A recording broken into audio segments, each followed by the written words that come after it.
a series. And so that game is behind us, and now we got to get ready for game 2. Understanding that, it's hard to win on the road, but we got to put ourselves in a position to do that. I'm doing something to prepare for tomorrow, all day till I go to bed. 'Cause that's how you have to win championships. You got to stay in it. If you can't stay in it, you don't deserve to win. You won't win. Because if you're not in it, somebody working to win it. All right, I've been reading up on you. You said you feel like Golden State is destined for a chance at a title. What about winning a title? First of all, Draymond just texted me when I just did my other hit and said he didn't like my outfit, so I didn't appreciate that, bro. But I like this team. I mean, this team now is getting healthy, obviously hitting their stride, but their length on defense. They had a lineup yesterday of Draymond Green, Klay Thompson, Jordan Poole, Wiggins, and Otto Porter Jr. when they were able to switch everything and stay long on Luka and make every shot tough.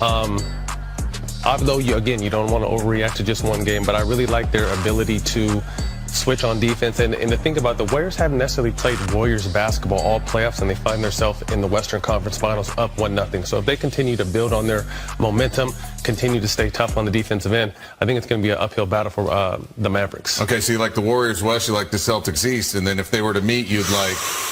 Boston is big, but I got to go with Golden State. I mean, they're just so tough, the way their offense moves, and they battle on defense, although they're an undersized team. Shout out to Looney. Looney's been playing great of late, but they're just an undersized team. They're just gritty, first team to the ground, play passing lanes, and their aggressiveness on defense is impressive. I'm giving the love to a UCLA guy. Matt Barnes, Game 2, Western Conference Finals, Friday. A tough night on both ends, finishing with more turnovers, 7, than field goals, and a 2022 NBA playoff low of 20 points. RJ, was this game more about what the Warriors did on defense or what Luka didn't do? I think it's both. You want to give credit to the perennial championship contender in the Golden State Warriors over the last 10 years. But ultimately, Luka, I think we saw both teams coming off that Game 7. There was a little bit of a fatigue there coming off that Game 7. And it's not just physical, it can be emotional. And Luka getting out of the first round, then going to a Game 7 with the Phoenix Suns. I just think that they didn't have enough starch from him, and he needs to figure it out. He figured it out in the series against Phoenix, and I think that's where you have to worry about as this series progresses. His IQ starts to figure things out, so that's what I'm looking forward to. That's a really good point. And one thing I noticed last night is they had a great defensive strategy for Luka, but they also did something the Suns did in Game 5, made him work on defense. Do you remember Game 5, the way the Suns were hunting him? Yes. Andrew Wiggins was guarding him, but also saying, you need to guard me too. I'm not just going to stand in the corner and let you rest on defense. And I think those are like body blows for a boxer, to make someone who has so much offensive responsibility to also add on the defensive responsibility. Just a lot of effort from one player. And Mike Brown had time, because he was throwing all types of defensive schemes at Luka. And look, it was not just Luka. The entire Mavericks team struggled. I mean, they missed 37 three-pointers. 23% from three. 23% on the game. Listen, I thought last night was more about the Warriors defense just because they were the fresher team. Draymond talked post-game about not wanting the basketball to stick. And then Steph added, it's time for this team to start peaking. I mean, they're a game removed from us looking at them like, what y'all doing with losing by 55 and a gazillion turnovers? We were at that 55 game. Right. And so I think their defensive pedigree last night was absolutely impressive. And of course, when they're playing defense and Steph and Klay are running around off of multiple screens, the basket becomes an ocean. Luka is going to adjust. Yes, exactly. So I covered Game 3 of that Mavs Suns series, and when they were down 0-2, and the feeling was like it was hopeless. And in that arena in Dallas, but clearly we had it twisted, and Jason Kidd basically had everything under control. But Monica, in your mind, what are the key adjustments other than making some three-pointers? Do you think it came down to just making shots for the Mavericks? I think that's a huge part of it, and that's not elite analyst work there, but I think that's a big part of it. I do think for Luka, he's got to pick his spots and be willing to play off the ball, right? Spencer Dinwiddie and Jalen Brunson, if they can get going, that means Luka is making a decision, making the read if they send the trap, making the read if there's a box and one.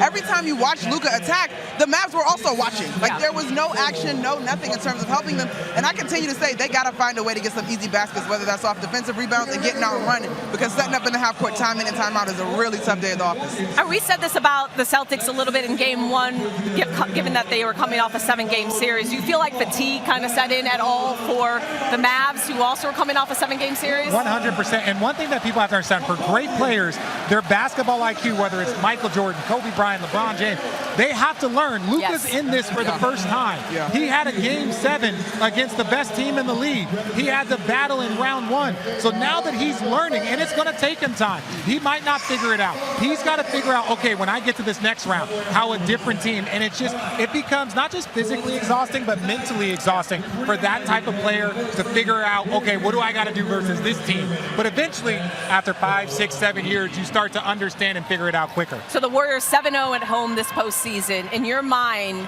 are they still the title favorite right now? Ooh, I mean, I could see any one of these 4 teams winning the title, so it's hard for me to absolutely say that. But I have them favored in that series. But one of the things that the Mavs need to do to adjust is they were like doubling Steph.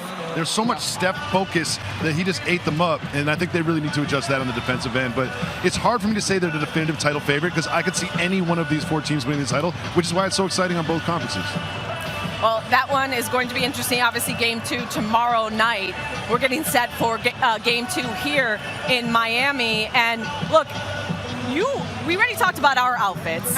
You look good. Coaching in the conference finals, Kerr's been 20-7. That's his record in this round. The best win percentage by any head coach in the conference finals history, with at least 15 games of experience. So we've gotten the perspectives of my friends, my analysts here on set, but I want to go to San Francisco and get some insight from our reporters, Tim McMahon and Kendra Andrews, joining us now. Tim, I want to start with you here.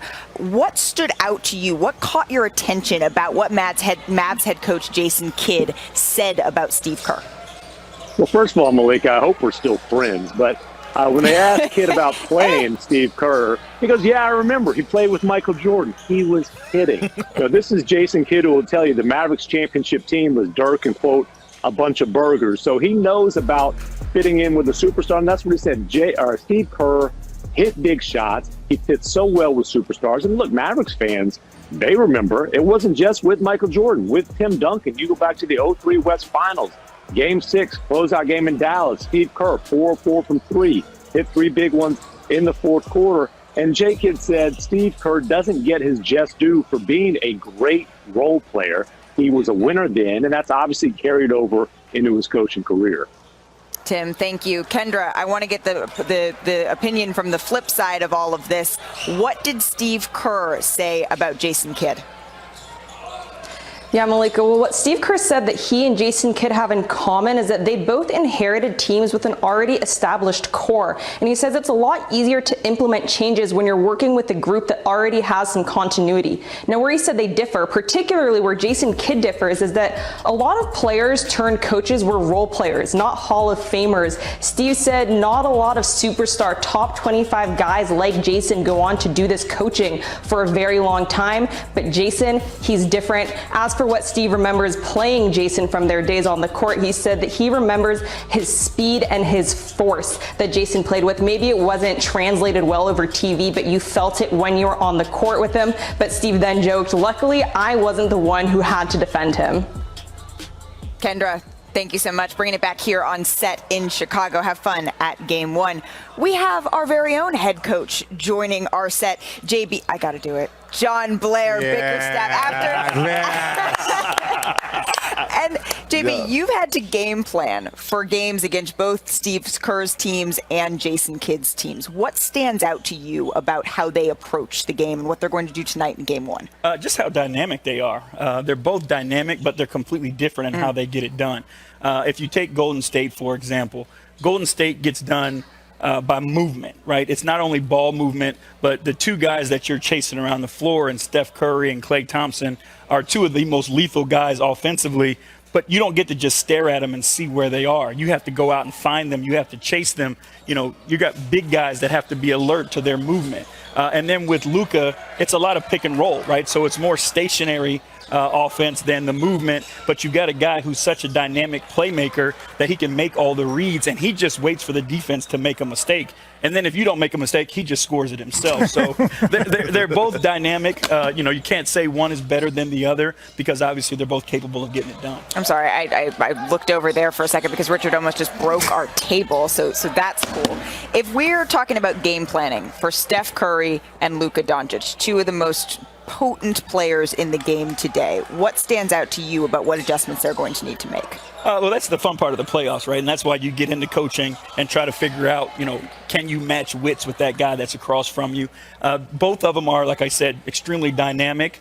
With Luka, you know where he's going to be. Luka's going to be in front of you. He's going to have the ball in his hands. They're going to bring multiple people to play pick and roll with him, and then they're going to space the ball, space the floor around him. With Steph, he's going to be all over the place. And I think that's where he's so difficult is he's going to be on the baseline sometimes. He's going to be handling it sometimes. He's going to be trailing. He's going to fill the corner. So he's more difficult to locate. But obviously, they're both capable of getting the job done with the ball in their hands. Richard, why the stank face? Well, because that little spin step back three is disgusting. Like that. Like we just gloss over it because he does it all the time. We don't see many guys do that specific move. Steph does it. I think we've seen James do it, James Harden do it. And I'd even say like Kevin Durant. But that little in the corner, post up, step back spin like that, you can't guard it, and he does it so effortlessly. Like there's just nothing you can do in those moments. Zach, who is tougher to defend in your estimation, the Mavericks or the Warriors? As a team, I think the Warriors just are so different that it takes teams, you can see in playoff series, it takes a game or two to get used to playing against them after playing. You can talk about this. Oh, yeah. You guys had trouble. Those first two games are like, boom. Worst two losses combined in NBA Finals history. Like our game one and game two combined total score. Because it's just, we had cruised through the Eastern Conference, and then you get there, and they're a different monster. If you're in the Western Conference, you get them 4 times a year. If you're in the Eastern Conference, you only get them once or twice. So it's like, even then, those first two games are literally just trying to figure it out. Just trying to get your sea legs. Yeah. Individually, I mean, Luka is just a killer. Yeah. There's nothing you can do with him. He's too big. He can see every pass. And to the point you just made, the hallmark of a superstar is he can beat you with shots that you're supposed to live with as a defense, with floaters, with step backs. He can make enough of them that you'll still lose the game. Yeah, and when you think about Golden State, right, Coach JB was right. You talk about the player movement, the ball movement. In order to beat them, you also got to have IQ on the floor. Like, the first step of defense is communication. If you're not communicating on those switches or those back picks or those pin downs, whatever the case may be, you're dead bird, tall grass. So that's what I saw with the Memphis Grizzlies. Like, it was so many times I'm like, how did y'all miscommunicate this switch? This is Steph Curry. Why is Jaren Jackson Jr. not up on the screen when he's supposed to be when the Steph Curry is coming off the pick? But when you look at Luka, he giving me that LeBron James type vibe, where it's like, okay, how can I actually guard him? Do I send a double team? You really can't, because he's so good at picking the defense apart on time, on target passes. So it's going to be a fun series. That's why I'm not picking either one of them. JB, when you were coaching against Luka, Is that allowed? It is allowed. Yeah. He makes his own rules. I just, it's Perk's world. We all just live in it. But when you were coaching against Luka this year, would you say that you saw the potential for them to not only make it out of the first round for the first time, but push all the way through to the Western Conference Finals? We played him late. We played him early in the year, and we were able to beat them down in Dallas, and then we played them late, and they beat us in Cleveland. And you saw the trajectory and how they were trending. You saw that, obviously they talked about his conditioning earlier in the year, and he addressed that, and to where he is now, to be able to have to carry a team. And I think with his skill set, the way that they improve defensively, I think that's one of the things that we're missing here too, is we're talking a lot of offense. But if you look at these conference finals, the defense is going to be what gets it done. We saw it last night. Like, you're going to have to defend, and they've improved on the defensive end of the Man, floor. I can't wait for this game. It is the first time, by the way, that the Mavs and the Warriors have faced off in the playoffs since that We Believe upset. So this is going to be fun. JB, thank you so much for joining Richard, Dolores, and company. And I have to slide those puppies. One thing we know, the way that the Dallas Mavericks play, they're going to search out. It's not about the bigs. It's going to be who is the weakest link defensively. And I'm not disrespecting Steph, because he's got a ton better. He's just not ready for that smoke of Luka Doncic. And look, we can be critical of players Yeah, we could be critical. No, don't interrupt me. When I'm talking about Steph has improved. A guy that can get steals. You can be a great team defender, a great communicator, great individually. Look, that's not his thing. That's not a knock. But we do know that they will target him. Go back to game 7, 2016. We did everything we could to put Steph in that pick and roll so that Kyrie had a one-on-one matchup with Steph. So Luka, and we watched him point, you get out, you come up here. But it's with great players. It could be LeBron James. It could be, it could be Jason Tatum, KD. They try and get the matchups that they want, and teams try and dance around it. But Steph is going to be guarding Luka, and they're going to try as hard as they can to do it. And I don't think there's anything to stop them. We know that's going to happen. You guys did it. I always thought when you guys did it, it was never because Steph was a bad defensive player. It was because everyone else was a really good defender. Was an amazing defensive player. Yes. And Steph, he moves as Perk calls them, the puppies. He always moves to puppies. He's got his arms out. He gets his hands on the ball. His problem is just he's the puppies. his problem is that he's just kind of skinny, and guys like Luka can beat him up in ways that regular point guards can't. And that's what's going to happen in this series. And by the way, the Warriors' issue is it's not just going to be Steph. It's going to be Poole even more than Steph, that Luka's going to say, where is he? Bring him to me. And what you do in that situation is you can bring up both of those guys. You can bring up Poole and Clay into a screen and roll, and it's like, one of y'all going to have to guard him. One of y'all going to have to guard him. And then after that situation, now they might send double teams, but we saw the way that Dallas shot the ball. That's not exactly the answer. But you have to pick a poison. But to your point, it is not that he is not a quality defender. It's just that the other guys on that roster were elite. And the last thing, if you can take some starch out of his offense by beating him up, getting him in foul trouble, that was an old school NBA thing. If you have 2 fouls, if you have 1 foul, if you have 3 fouls, we're going to go at you because we know you're not going to foul. And if you do foul, then you're going to put yourself on the bench. So they're going to go at him, hopefully to take some starch out of that movement offense. Well, and we saw that a little bit in the Memphis series. Memphis, when Steph started getting 1, 2 fouls early on, they started going at him more and more and more, and those stacked up a little bit. But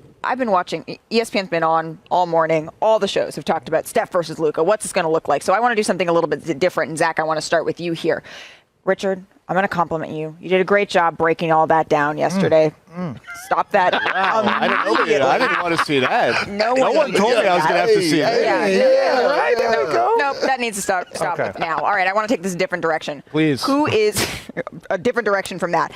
Who is the one player in this series that's not named Luka, not named Steph, that's going to have the biggest impact on it? So I'm going to cheat and pick 2, but you can really pick either one. To me, it's Klay Thompson and Jordan Poole, because the Warriors, to win this series, I think they're going to need that blender offense to be at full throttle. The Mavericks are good enough.